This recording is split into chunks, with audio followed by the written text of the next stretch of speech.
Principle 3 is to really translate your essence into a vocation. Now, I don't mean yours personally. I mean your business's vocation. I mean your community's vocation. Now, that sounds a little strange, right? It has a job? Was there a job description went with it? Did it have to do an application? So let me tell you a couple more stories here that help you make a connection about why every unique entity not only has an essence, it has work to do. It has a unique, distinctive contribution to make. McAllen, Texas was about fostering free and fair trade. And you can see in that story how that became their work. Even though their essence was this non-apartness, their work was about creating fair trade. Paonia, Colorado, absolutely amazing little community. It's just over the tip of the mountains and just a little south of Aspen. Its greatest fear is it'll be a bedroom community for Aspen.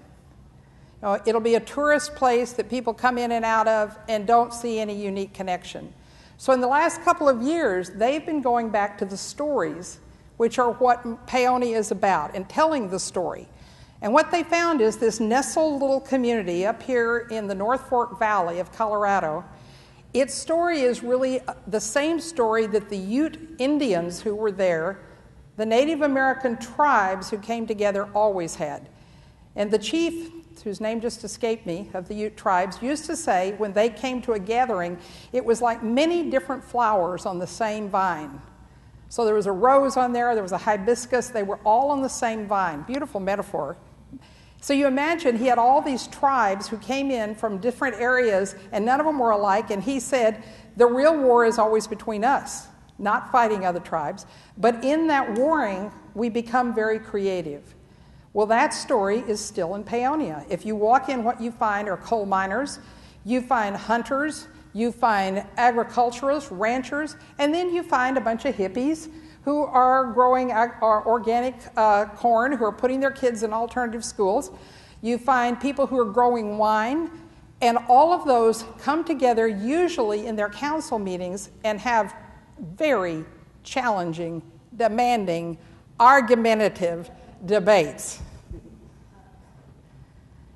When they finally knew this picture of the story of place, about multiple flowers on one vine, but the vine was held together by the story, they began to understand something that they had been doing that they hadn't even been launching into their economic development.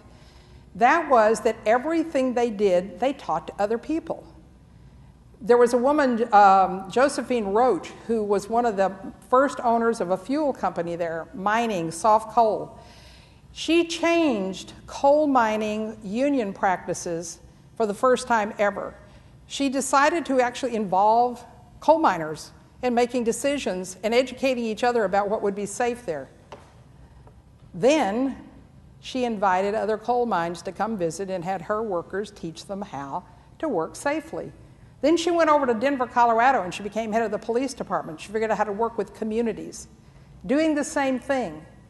So when Paonia finally discovered that its real story is that it teaches constantly, whether it's school or whether their wine businesses will bring people in not to just drink wine, but to grow vines, to make wine, and they run institutes teaching winemaking. So now what we've got is a community which understands that its vocation is a learning valley. And they have created an institute which will coalesce all of these things, everything from fishing to farming, and it's becoming economically viable based on understanding this core of its vocation. Isn't that fun? Wonderful little community.